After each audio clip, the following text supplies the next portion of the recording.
When did you learn your most important lessons in life? When you got your master's? When you got your doctorate? And your name was on the tarpaulin in the neighborhood congratulating you?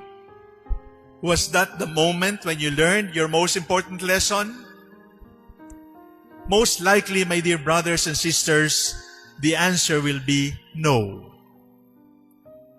Because as life goes on, we start to understand that the most important lessons in life we learn when we are most humiliated, when we are most problematic, when we are most forgotten, when we are most ridiculed, when we are most threatened, when we are at the brink of death, and then the lesson comes to us, and then we carry the lesson for the rest of our lives.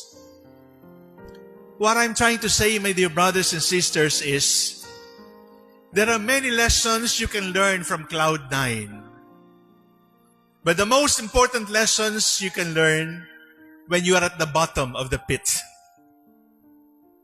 There are many lessons you can learn when you are champion. But the best lessons in life you will learn when you are defeated. There are many lessons in life you will learn when you are most popular. But the most important lessons in life you will remember when you were forgotten, when you were ignored, when you were suspected.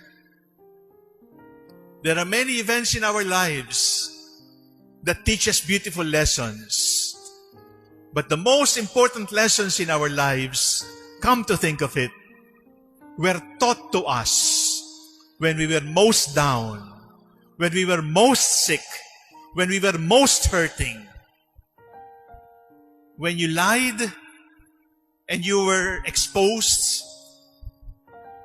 you remember the lesson of telling the truth.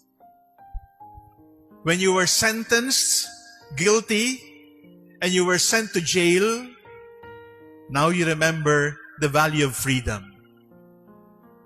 When you got sick and you were almost considered as dead, and you were given 3 months to live, 6 months to live, or 3 days to live, and yet you survived, those moments are teaching moments. When we are at the brink of death, when we are most threatened, when we are poorest, when we suffer the most, when the pain is most deep, that is when we learn the most important lessons in life.